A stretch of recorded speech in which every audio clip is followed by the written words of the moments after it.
Never did I feel so lonely as that moment immediately after my father died.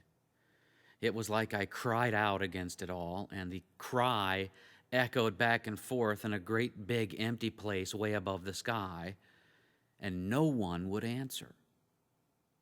There was a basic injustice to his dying, and the judge up there refused to hear the case.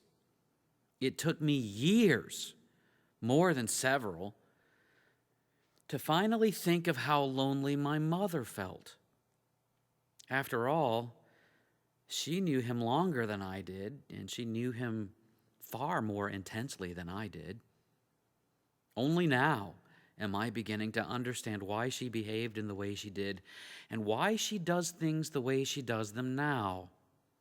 I have my wife and children. She doesn't have her husband. She's lonely. All the post-death pastoral care, as it is written for us, has this repetition in it. The Lord is with you. Really. So numb to those words. All we can feel is loneliness, which hurts for some reason. And someone is mouthing words at you. The Lord is with you. When Lazarus died, he said, I'm glad I wasn't there. Did he really say that?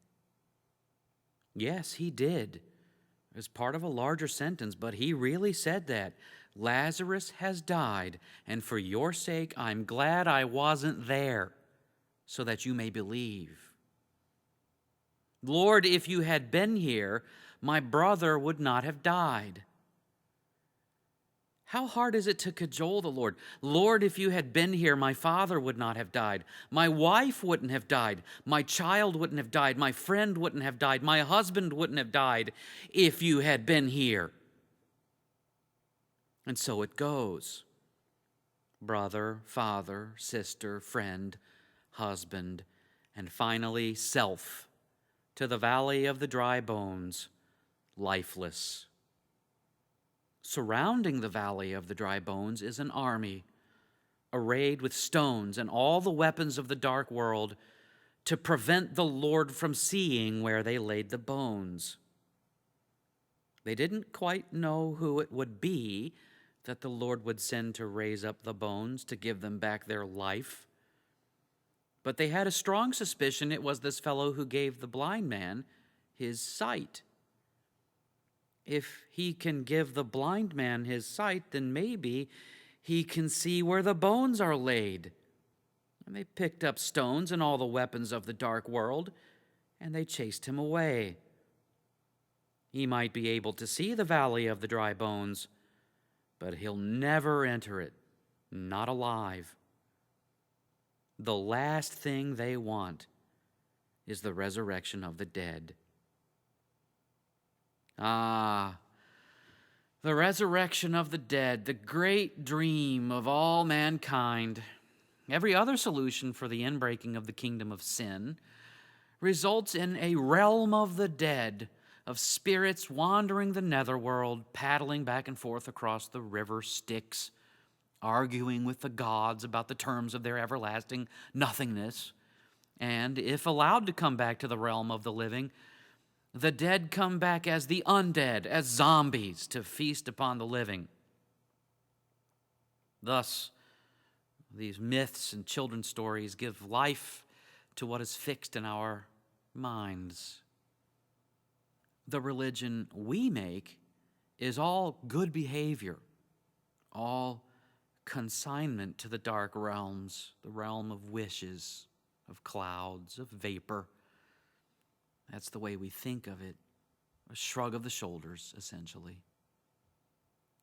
Our hearts, on the other hand, cry out to that great big empty space way up there somewhere, demanding justice for it all. Where is the judge?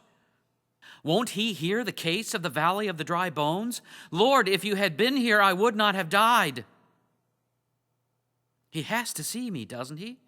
He has to see me lying here, all jumbled up with all these other bones. Who can distinguish me from them besides the one who can see? I want to be me. I want to be recognized as me. I want to rise from the dead. I want my Father to rise from the dead with me. And when it comes time, my mother, my wife, my children, all my friends, everyone I ever loved, and everyone I should have loved. Lord, where are you? For your sake, I'm glad I wasn't there, so that you may believe.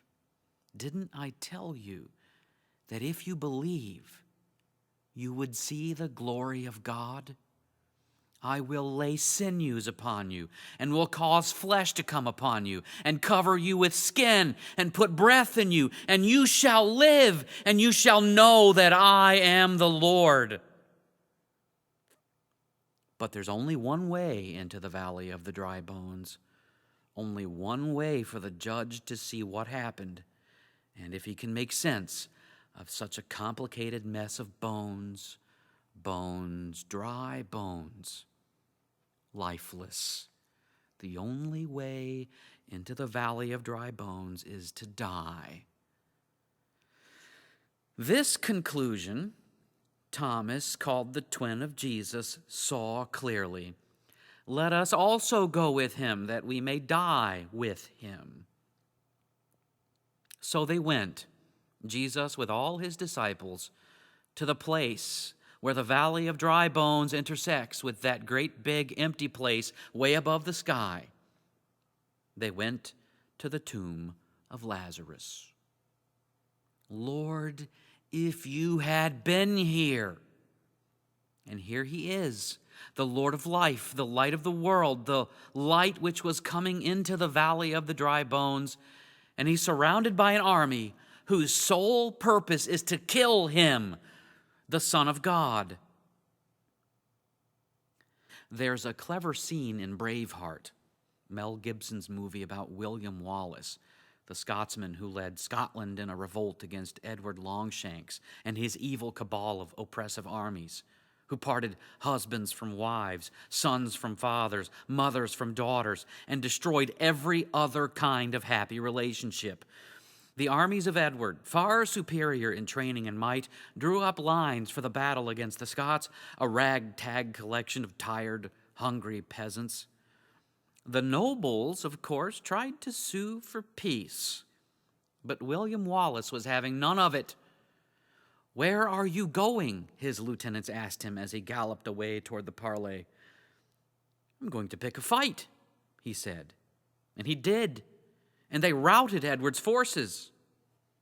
There they are, arrayed in training and might, well versed in bringing death to us poor, miserable sinners. And there goes our William Wallace, the Lord Jesus, right into the heart of the valley of the dry bones, waving his arms to draw their attention. And he got their attention, and they swooped down upon him in their hour, the hour of darkness, there in Gethsemane, grasping his arms, stretching them out upon a cross. Now, most of us will die a peaceful death in our homes or in a hospital, surrounded by those who care for us, so that we can breathe our last in some sort of comfort. But just to show us the futility of believing in the judge who sees, they crucified him and made sport of him, stripping him naked, causing his every breath to become an act of torture against himself. Lord, if you had been here, is now a demand that has an answer. He is here, even as the words are mouthed to us while we suffer the tremendous burden of grieving for those who die. The Lord is with you. Can it be true that whoever believes in Jesus, though he die, yet shall he live? Can it be true that the one who came to see the valley of the dry bones is the resurrection and the life? Can it be true that if I believe in him, I will never die? That's an awfully big thing. Never. As we look upon this one who came to see us, and we see him splayed upon a cross, we hear one more question.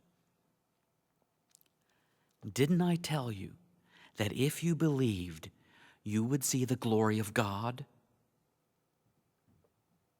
They might be armed with rocks and all the weapons of the dark world, but we, even unarmed, are armed with all the weapons of the light of the world, which is the wind of God, a most powerful force to overcome the forces of darkness. Come from the four winds, O breath, and breathe on these slain, that they may live.